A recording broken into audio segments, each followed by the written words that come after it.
So Klopp is a legend of Liverpool, but did he make the right calls on all his signings? Well, we're going to go through his top 10 most expensive ones. I'm going to go in with number 10, and it's Cody Gakpo. What are you guys thinking? Is that a stinker of a signing or is that a quality one? I think he's a good signing. And also, I feel like his ceiling's a lot higher than he's at now as well. Massive, physical, perfect for the Premier League, good technically. And I think he'll only get better as well, especially under Slot. So massive hit for me, especially at that price. Yeah, definitely a good signing for me at 40 million. I think Klopp had a raging hard on for playing him up front, but that's not his position at all. Arne Slot's come in, stuck him on the left wing, and what did he get? Was it 15 goals or something last season? Now, the ninth position, we don't even really need to talk about this one. Mo Salah, he's an absolute hit, isn't he? Huge yeah, nothing needs to be said. What an absolute bargain as One well. of the What best was he, signings. 32 million or something as well? 42 million euros from Roma in 2017. I mean, that's an absolute Crazy. steal looking back at it.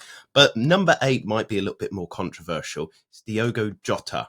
What do you guys think about him? He's been fairly injured, so I think this one could be a bit of a miss, but I don't know. Sam? Depends on the relative scale. If you look at someone like United and how bad they are at signings, then Jota would be a big hit. For Liverpool, in the relative of their transfer dealings, I would say, yeah, it's a bit of a miss, but only because he's injury prone. Great player, done well for Liverpool, but just missed a lot of the action. And I think his next logical step will be go to Arsenal and miss even more of the action.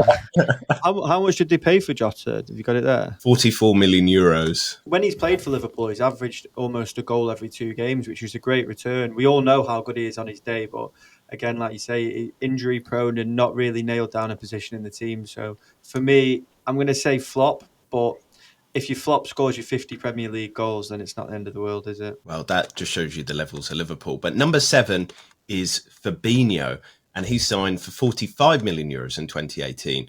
What are you two saying about that one? Ollie, start us off. He was a success for me. I mean, he was the linchpin of that midfield, wasn't he, that won the first Champions League and the first Premier League. I don't think they got quite as long as out of him as you might want in terms of seasons at his peak, but when he was on, he was a very good player. He's got to be a success for me. For me, massive hit. Like Ollie says, absolute linchpin in that team. Transformed. He was probably the best defensive midfielder in the Premier, if not the world, for a couple of years. And then they sold him for the same they bought him for. So huge hit. That was outstanding in terms of a deal sheet right there. Now, number 6 is Luis Diaz. He signed from Porto for 54 million euros. I personally am not sold on him. I think that he has hot flashes, but he's not brilliant. He's not the finished article. But Sam, am I going to get a lot of hate for that opinion? No, I think most people would agree with you. He's definitely inconsistent. He can be absolutely dynamite on his day. But again, if he comes in, plays dynamite a few times, and then they sell him on for a profit to Barca or whatever the rumours are at the moment, then it'll be a hit, really, in the grand scheme of things. But in terms of a player affecting their team, I would say, yeah, he's been inconsistent and maybe a miss so far, really, in terms of impact on the pitch. Yeah, I find it hard to call him a flop because he has scored he scored more than 10 Premier League goals in the past 2 seasons.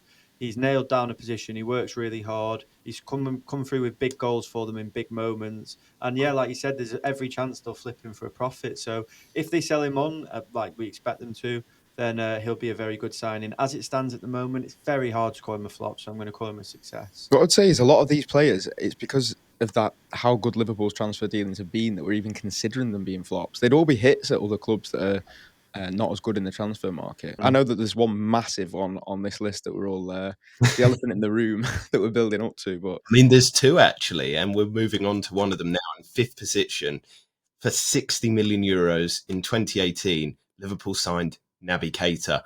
Absolute flop. He was a data darling at the time. I remember people like waxing lyrical about him and saying he's going to be this amazing player. I think injuries robbed him of a lot of time at Liverpool, but just generally, he did not live up to expectations. Sam, just talk us through that reaction as well. Exactly that. On his day, sometimes looked incredible, but he's one of those players, like you say, where the data nerds absolutely had it on for him, but in reality, he just did not play enough. He got voted the worst ever Bundesliga signing, didn't he? Or worst signing of the season when he moved on to Wolfsburg. So it's not like someone else could get the best out of him either. So big flop for that one. And I think they got a bit scammed. I think he was a bit of a jack of all trades, master of none, which meant he never really fit into the team.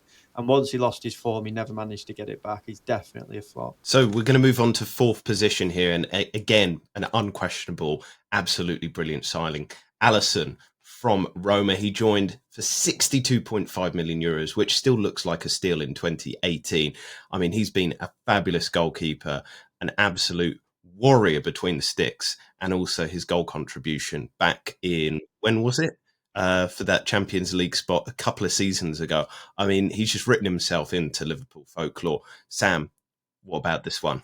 Absolutely huge, both in stature and the signing. Like, massive, massive player. I think I'd struggle to think of another keeper where there's so many times where, like in one-on-one situation, it's like a striker. Like, he's got a highlight reel like a striker. I mean, obviously De Gea had like camera saves and whatnot, but Alisson, 1v1, making himself big and just pulling Liverpool out. I mean, he scored, for God's sake, against West Brom. Like, he's got a highlight reel like no other keeper I've ever seen, and he arguably, at least as much as Van Dijk, pushed them to that first title with the Champions League, and obviously fundamental in the Premier League and everything as well. So huge hit. Yeah, I think he's been the best Premier League goalkeeper of his generation, hasn't he? I mean, he's a modern keeper in terms of he's brilliant with his feet, but he's also a bit of a throwback keeper. Like you say, he's unbelievable at saving one-on-ones. He's a real shot stopper, and he can play, so absolute hit. Now, number 3 is Dominic Szoboszlai, 70 million euros. And again, Liverpool just so good at signings, aren't they, Ollie?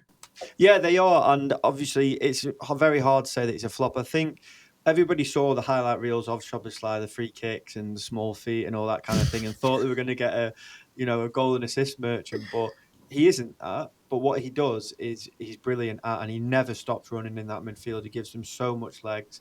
He can play a variety of positions. He's handsome. So he's very handsome. He's got small feet.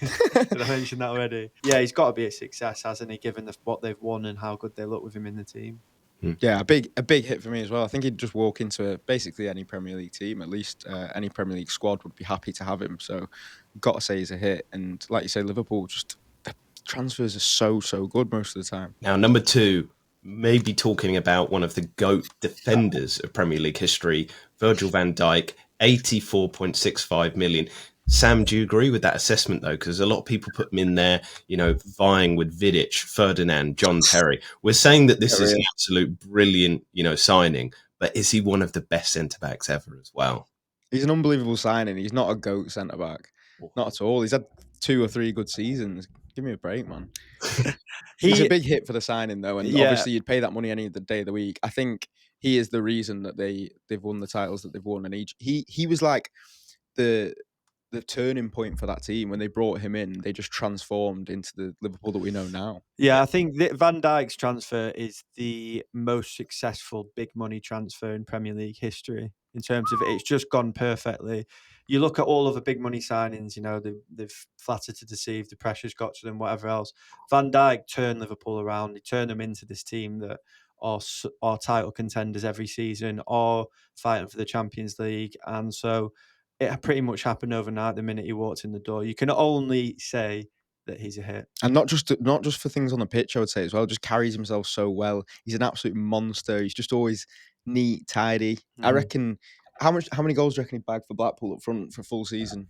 League One. He'd get 20, wouldn't he? He would. I think so. So we're moving on to number 1 position. And as you said, Sam, a little bit earlier, the elephant in the room, this one absolutely stinks the gaff out. I'm using your phrase right there. Darwin Núñez, 85 million euros. He is an absolute flop, isn't he, guys? He's the elephant in the room and he's the donkey up front.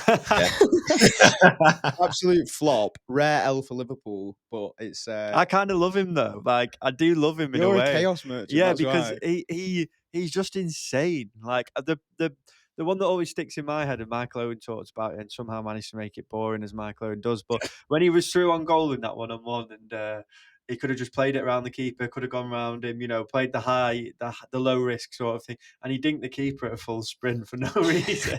I love that so much because, there's just no need for it, but that's the kind of player he is. He doesn't use his brain very much, but he's got all the physical attributes to be a top number 9. You can see why they went after him. They probably thought we could coach this guy into being the best number 9 in the world. Lo and behold, you can't. But my Darwin Núñez highlight doesn't come in a Liverpool shirt, actually. It's the straight right from him against the, was it a Colombian fan it was, wasn't it? Yeah. I think he's got so many spectacular moments as well, and yet he can't deliver consistently. He's a very odd player. I do have a soft spot for him. I share your kind of liking of him, Ollie, there. But do you guys agree with us? Have we missed, some analysis here? Have we wrongly analysed some of these players? Well, join in the comments, hit the subscribe button and like the video as well.